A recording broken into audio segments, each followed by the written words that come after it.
আরো নিকট ভবিষ্যতে আপনাদের এই বিষয়ে বিস্তারিত জানাতে পারবো। মানি লন্ডারিং এর মাধ্যমে যেসব সরকারি কর্মকর্তারা তাকে সহায়তা করেছে তাদের অবশ্যই আপনারা নাম পেয়েছেন।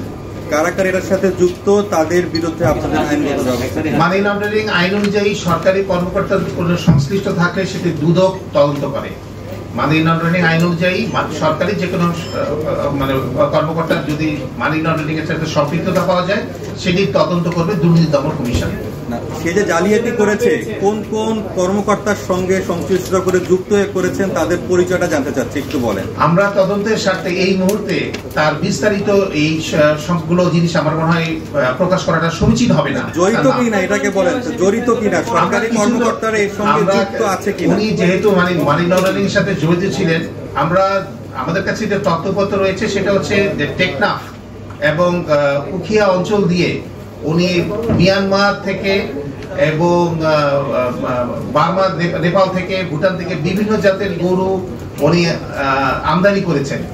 যেহেতু এটা একটা বিরাট বড় এরিয়া, অনেক বড় একটা পোরাস বর্ডার, আমাদের ধারণা যে হয়তোবা এখানে অন্য কেউ কোনো ব্যক্তি এবং গোষ্ঠী তাদের সাথে জড়িত থাকতে পারে। তো এই বিষয়টি তদন্তাধীন রয়েছে, আমরা সামনে আপনাদেরকে জানাতে পারি। আপনি যে তথ্য দিচ্ছেন এগুলো তো অনেক আগেই আমরা জানি, এগুলো তো পত্রিকা সংবাদে বেরিয়েছে। নতুন তথ্য কি আছে? উনি যে মানি লন্ডারিং করেছেন এই বিষয়ে আমরা কিছু ব্যাংকিং অবৈধ লেনদেনের আমরা তথ্য পেয়েছি। আমরা তদন্তের স্বার্থে ওই বিষয়গুলো আমাদেরকে একটু গোপন রাখতে হচ্ছে।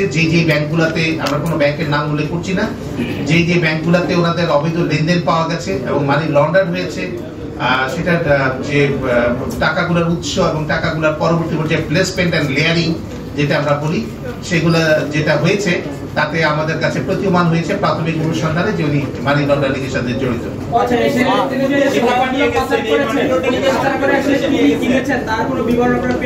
উনি প্রচুর সম্পদের মালিক হয়েছেন। তাছাড়া মোহাম্মদপুর এলাকায় উনি সরকারি খালের জমি ভরাট করে সেখানে অবৈধভাবে ব্যবসা করেছেন। তাছাড়া ওনার নামে প্রচুর জমি, আমরা প্রাথমিক তদন্তে যেটা জানতে পেরেছি, প্রচুর স্থাবর সম্পত্তির অনেক প্রমাণ পাওয়া গেছে। আরো বেশ কিছু সম্পদ আমরা খুব দ্রুতই, যেগুলো আমাদের হাতে এখনো এসে পৌঁছেনি, আমরা আপনাদেরকে এই তথ্যগুলো ভবিষ্যতে দিতে পারবো। এখন প্রাথমিক অবস্থায় আমরা থাইল্যান্ড সহ বিভিন্ন দেশগুলোর কথা শুনছি, কিন্তু আমরা আগামীতে যখন তদন্ত হবে এই বিষয়ে সুস্পষ্ট ধারণা আপনাদেরকে দেব। রিমান্ডে না নিয়ে আপনারা কেন ডাইরেক্ট হাজতে নিলেন, এটা যদি একটু বলতেন। জি, রিমান্ডে না নিয়ে ডাইরেক্ট কেন হাজতে নেওয়ার আবেদনটা করা হলো? না, উনি তো যে কোনো ব্যক্তি গ্রেফতার হলে প্রথমে উনি হাজতে যাবেন, পরবর্তী পর্যায়ে মামলা তদন্তকারী কর্মকর্তা রিমান্ডের প্রেয়ার দিবেন। এটা পরবর্তী স্টেপ। জি, এই মানি লন্ডারিং এর সাথে যেহেতু এটা প্রাণী সম্পদ অধিদপ্তরের সাথে সম্পৃক্ত, এটার সাথে প্রাণী সম্পদ অধিদপ্তরে কেউ জড়িত আছে কিনা? প্রাণী সম্পদ, প্রাণী সম্পদ অধিদপ্তর আমরা এই মুহূর্তে ওই বিষয়টা জানতে পারিনি, কিন্তু পরবর্তী পর্যায়ে এখানে অনেকগুলো বিষয় আছে যে উনি ব্রাহ্মা জাতের যে গরুগুলোকে অবৈধভাবে আমদানি করেছিলেন সেগুলো ঢাকা কাস্টমস হাউস কর্তৃক কিন্তু আটক করা হয়েছিল এবং সেই আটককৃত গরুগুলোকে কৃত্রিম গো প্রজনন কেন্দ্র সাভারে রাখা হয়েছিল এবং পরবর্তী পর্যায়ে কৃত্রিম গো প্রজনন কেন্দ্র থেকে সিদ্ধান্ত দেওয়া হলো যে এই গরুগুলাকে আপনি জবাই করে আপনি সুলভ মূল্যে, ন্যায্য মূল্যে মানুষের মাঝখানে দিয়ে দেন, বিক্রি করে দেন। কিন্তু প্রবলেম হলো যে উনি এই গরুগুলাকে জব করেন নাই। জব না করে উনি জালিয়াতির মাধ্যমে কাগজ তৈরি করেছেন যে উনি জব করেছেন। আসলে উনি জব না করে এই গরুগুলাকে তিনি উচ্চ মূল্যে 11 কোটি টাকা মূল্যে উনি বিক্রি করেছেন এবং এই টাকাটাকে উনি দেশের বাইরে লন্ডার করেছেন। আপনি বলেছেন সেটা হচ্ছে যে একটা হলো যে প্রথমত তাদের শুধু গরুর ব্যবসায় করতো না, তার আরো অনেক বিভিন্ন প্রাণীর ব্যবসা ছিল, সেই বিষয়টা আমরা দেখছি।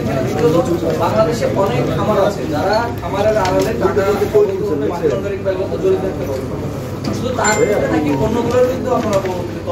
অন্যান্য বিষয়গুলো আসছে, যেমন ওনার জালালাবাদ মেটাল লিমিটেড, এখানে এই ধরনের একটা প্রতিষ্ঠানের সন্ধান আমরা পেয়েছি। সেই বিষয়ে আমরা তদন্ত চলছে, আমরা আরো বিস্তারিত বিষয়গুলো আপনাদের জানাতে পারবো। তবে আপনার কথাটি গুরুত্বপূর্ণ যে হ্যাঁ, ইন্টারফেস হিসাবে অথবা উনি খামারের ব্যবসা এবং উচ্চ বংশীয় গরু ছাগলের বিজনেস এগুলো হয়তো করতে পারেন।